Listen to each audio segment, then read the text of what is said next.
Folks, kembali lagi dengan aku Patrick dan aku Diajeng di Visip Talk Ngobrol Yuk. Wah, Wajeng, kita udah rapih banget nih, udah batikan gini ya kan. Kamu juga ayu nepal pakai batik, Jang. Aduh, aku malu banget nih, jadi salting dibilang cantik sama Patrick. Ya, jadi kita udah kostuman kayak gini, kita udah pakai batik kayak gini, kita bakalan ngapain sih, Patrick? Oke, kita tetap talk show ya seperti biasa Oke. ya kan. Tapi ini rada beda dengan episode-episode sebelumnya.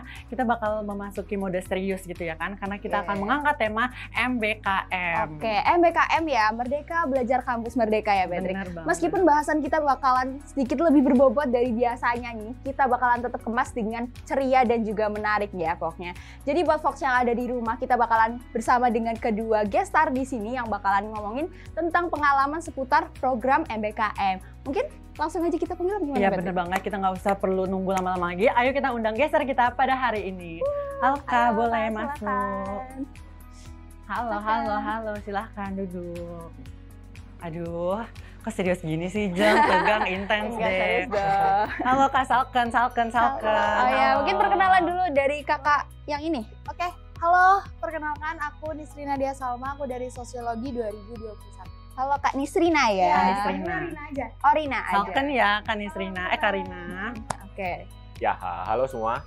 Perkenalkan, nama aku Savandar Pramudia. Aku dari jurusan Ilmu Politik Angkatan 2020. Kalian bisa manggil aku tuh Andra aja, cukup ya. Halo Kak Andra. Salken, Kak Andra. Oke. Dan juga Kak Rina. Yap. Ya, udah gak sabar banget gak sih, Jeng, kita mau nanya-nanya seputar MBKM ini sama kakak-kakak penting di samping kita ya nggak? Enggak. Iya dong. Mungkin langsung aku tanya aja nih Patrick ya. Mungkin aku mau tanya-tanya basic-basic dulu aja nih. Ya. Jadi MBKM itu sebenarnya apa sih Kak? Mungkin bisa Kak Rina dulu jawab. Jadi sebenarnya MBKM ini ya dari pemerintah ya, Kemendikbud itu ngadain kita nih mahasiswa nih. Biasanya kan mahasiswa tuh bingung ya, belajar kayak cuma di kampus, bolak-balik kampus pulang organisasi gitu-gitu doang kan. Sekarang jadi pemerintah nih nyediain wadah nih buat kita biar belajar terjun langsung gitu. Bisa di lewat kampus mengajar, kita bisa jadi belajar di SD gitu ya, ataupun lewat magang yang belajar di kantor beneran ya kan. Iya, Berarti sama nih dari Kak ya sama juga. Oke, jadi Kurang memang lebih kayak gitu. ngasih pengalaman gitu ya. Yap, gitu. bener banget. Berarti tadi penjelasan singkat tentang MBKM gitu ya. Oke, as we know, kalau misalkan MBKM itu memiliki banyak banget program nih ya kan. Ada pertukaran mahasiswa merdeka, ada magang bersertifikat, ada ISMA, ada KKN tematik, itu ada beragam ya. Nah, kalau kakak-kakak di samping ini ikut program MBKM-nya itu yang mana sih? Kalau boleh tahu. Dari saya dulu. Andra, Dari boleh. Andra, boleh. Oke, kalau dari aku pribadi ya, aku ikut MBKM yang magang ya. Tapi magangnya itu sendiri magang yang bermitra dengan jurusan. Oh, Gitu. yang pengaruh politik. Kerjasama Iya, itu ya. betul sekali. Mungkin dari Kalau dari aku sendiri, aku kampus mengajar. Iya, Itu ikut di kampus SD mengajar. ya Kak ya? Berarti? Iya, ada 3 sih sebenarnya kalau kampus mengajar tuh bisa di SD, bisa di SMP atau SMK. Oh, Iya. gitu. Itu milih atau dipilihin? Jadi sebenarnya milih, tapi pilihannya sudah ditentukan gitu. betul Jadi sama. gimana ya? Nggak Iya, kemana-mana jadi- gitu ya kan. Jadi biar sesuai sama lokasi kita gitu. Iya, sama. Kalau dari aku sendiri juga karena jurusan ilmu politik ya, Iya.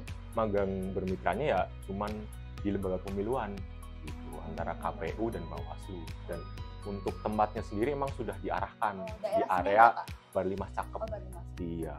Jadi malah di Bawaslu gitu. Waduh. Deket ya, tapi yang aja beda. Iya. Tadi kan kita juga udah disebutnya nih sama Patrick kalau program itu ada banyak ya tadi. Nah, kalau dari selain magang sama selain kampus mengajar, ada nggak sih program dari MBKM lain yang pengen kakak coba dari Kak Rina? Oke, kalau misalkan pengen dicoba, pasti pengen nyoba ya. Apalagi Kak Andra yang magang nih kan. Kita mahasiswa kan pasti pengennya habis ini kerja gitu kan. Pengen ngerasain dunia kerja ya pasti pengennya magang. Iya, pengen ya. Pengennya Semoga lah ya. magang. Iya. Kalau nggak ada nih? Oke, karena aku udah 2 kali juga ya. Oh, udah dua Dua kali dan sama juga bermitra juga gitu. Cuman kalau ada kepenginan untuk magang lagi ada, tapi yang MSIG tuh. Cuman kalau dilihat dari semesterku sekarang udah menginjak semester 7 ya. Dan sepertinya sudah tidak memungkinkan, jadinya aku serahkan pada adik-adik yang Siap. di semester 3, semester 5. Itu 2 kali magang semua ya? Ya, magang semua. Berarti masih banyak lah ya yang mau dicoba terkait MBKM ini. Nah, teman-teman di rumah nih mungkin banyak nih kayak mau ikut MBKM tapi kayak aduh gue persiapannya dari mana, gue bingung mau mulai itu dari mana. Boleh dong kasih wejangan atau saran-saran apa sih aja yang harus dipersiapkan untuk memasuki program MBKM ini? Dari Kak Andra nih. Ya. Oke. Kalau dari aku pribadi ya, mungkin yang pertama secara singkatnya ya, kalian harus memikirkan time management waktu gitu. Misalkan besok kalian mau magang itu, waktu kalian tuh harus dipersiapkan mulai dari sekarang. Terus yang kedua mungkin skala prioritas. Gitu. Kira-kira pada saat kalian magang besok, skala prioritas kalian tuh kemana nih selain magang gitu. Misal ke organisasi gitu. Ya dipilih organisasi mana yang kira-kira kalian tuh, ya ini adalah passionku banget nih di sini gitu. Biar nanti pada saat pelaksanaan magang itu semua bisa bisa diikuti itu secara optimal, secara maksimal gitu. Nggak ada sesuatu yang tinggalan dan terbengkalai. Prioritas kayak BCL bukan? Bukan juga. Oke, kalau dari Karina gimana nih Kak? Apa yang Ya, paling yang bisa dipersiapin buat teman-teman yang pengen MBKM nih, yang pertama adalah CV nggak sih Kak? Oh, CV. Ya, karena emang itu semua program MBKM pasti memerlukan CV. Iya, yang bisa dipersiapin sekarang nih kan. Cuma kalau misalkan buat persyaratan dokumen lain bisa nantian lah kayak mendekati pendaftaran tuh pasti bisa dipersiapin. Jadi yang bisa dipersiapin sekarang adalah CV dan ya benar kata Kak Andra ya, tujuannya mau apa gitu. Kalian mau fokusnya MBKM mau di kampus mengajar kah atau magang atau PMM kayak gitu. Oke, jadi memang ada ini ya tadi dari tujuan, terus juga ada secara administrasiannya gitu ya, tadi disebutin mengenai CV gitu ya. Oke, mungkin selanjutnya aku mau tanya nih, kan tadi persiapan ya. Sebelum persiapan tuh pasti ada yang nge-trigger dong. Apa sih yang bikin kalian pengen ikut program MBKM, motivasinya tuh apa kayak gitu? Mungkin dari Karina nih, kayaknya semangat banget pengen jawab. Waduh. Semangat dong, kan mau ditanya. Semuanya kita semangat. Iya. Ya jadi kalau misalkan motivasi ya terkait ikut MBKM khususnya kampus mengajar, ini yang pertama kebetulan hanya kampus mengajar yang konversi KKN ya Kak. Betul. Iya. Jadi kampus mengajar ini nantinya nggak ikut KKN di konversi. Biar nggak gitu. nyangkut, jadi dia Iya. Bener. Aku lebih milih anak kecil daripada suruh nyangkul kan. Iya. Kalau tuh motivasi pertama itu karena ya bisa dikonversi KKN. Terus terlebih lagi kalau misalkan kampus mengajar ini kan emang benar-benar terjun sama masyarakat ya, ke sekolah-sekolah yang memang terpencil dan membutuhkan gitu. Nah itu jadi kayaknya kepo deh, kayak seru juga nih buat ngebantu gitu secara langsung. Jadi aku nilainya kampus mengajar. Keren ya, sebenarnya alasannya realistis gitu loh. Realistis dong, iya. Kalau Kak Andra gimana? Oke, kalau aku pribadi ya, yang pertama mungkin awalnya karena kejenuhan gitu. Kejenuhan, ya kita belajar di kampus aja gitu, pengen ada pembaharuan sebenarnya. Dan sebenarnya tadinya tuh aku mau milihnya MSIB. Cuman pada saat itu momenku MSIB itu belum direstui gitu. Dari jurusanku tuh belum merestui bahwa anak-anak jurusannya tuh suruh ikut MSIB tuh belum merestui. Jadi bisanya cuman yang MBKM mitra tersebut gitu. Dan yang kedua mungkin denger-denger dari cutting juga ya, kita sharing-sharing gitu kan, gimana sih suka dukanya gitu.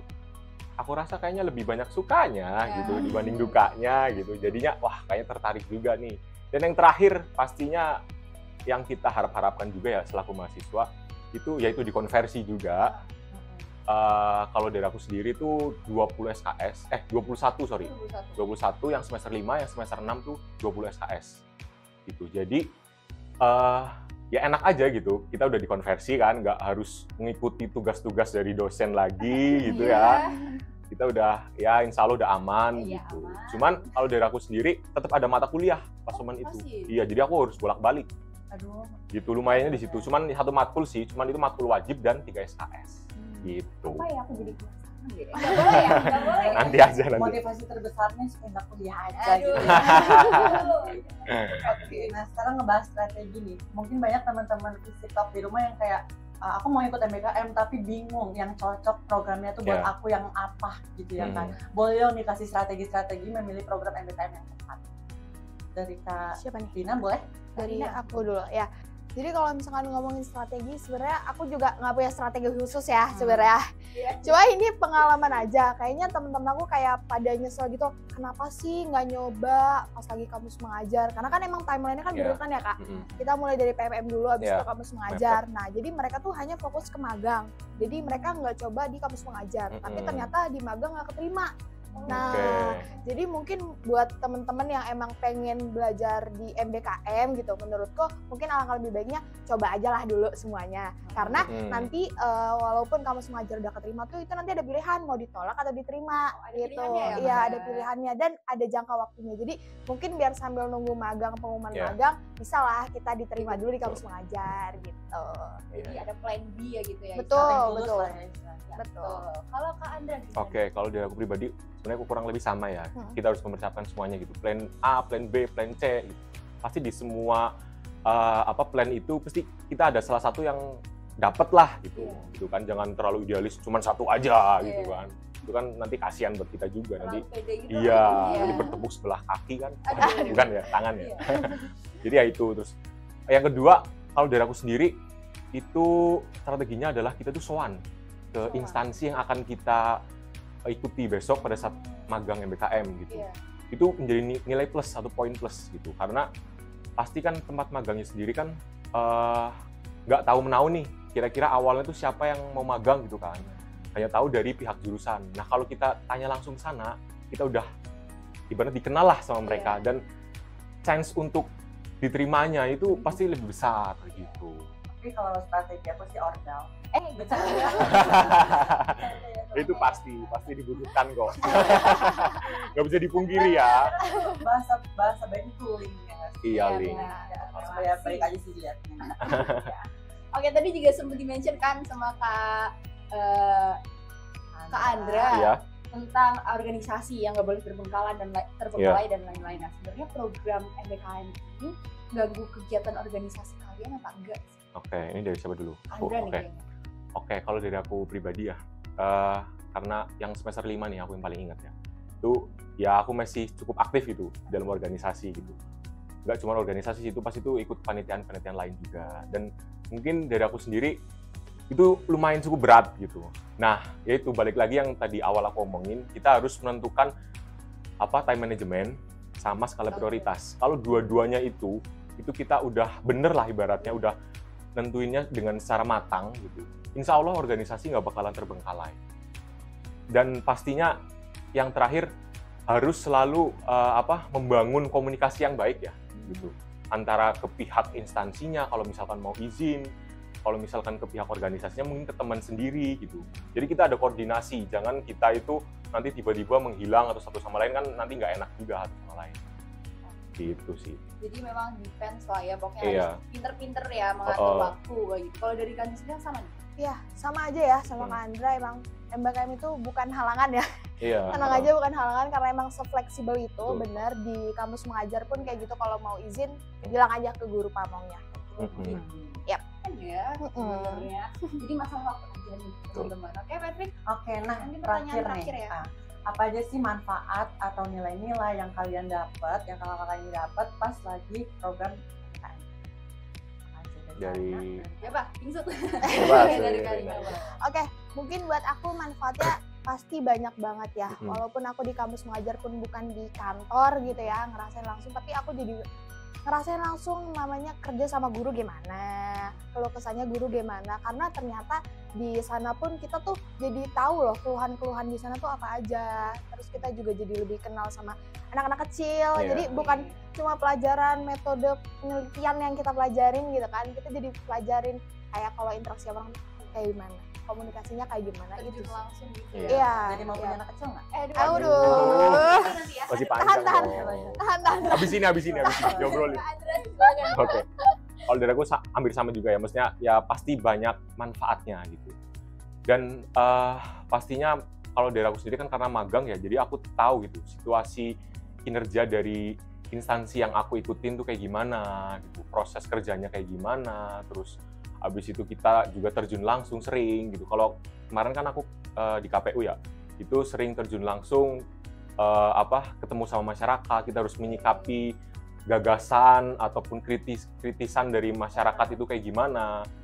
Terus habis itu mungkin nggak cuma masyarakat, dari tokoh-tokoh penting juga iya. Terus yang terakhir, karena aku jurusan ilmu politik ya, kita juga kemarin sering terjun ke partai-partai gitu kan. Kita juga banyaknya tahu gitu kader-kader partai yang kira-kira sebegitu fanatiknya gitu. Itu kita ya belajar dari situlah. Gitu. Jadi nggak cuma, jadi teorinya tuh bisa diterapin ya kayak kalau belajar di kampus itu. Iya, kalau di kampus kan mungkin kita belajar teori ya. Iya. Tapi prakteknya kan belum tentu. Nah, akhirnya kalau dengan kampus mengajar ini kita belajar kampus Merdeka ini. Iya. Sorry nih kampus mengajar ke distract nih. Yes. Yuk, langsung aja. Ya, jadi ya itu kita harus ya belajar banyak lah. Kalau misalkan kita itu mau mengikuti kampus Merdeka ini ya kita mau nggak mau kita harus sedikit banyaknya beradaptasi.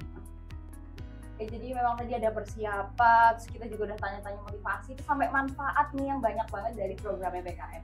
Tapi buat Fox, kita masih punya banyak keseruan sama kakak keren ini di segmen-segmen selanjutnya. So jangan kemana-mana, tetap di Visit Talk Ngobrol Yuk.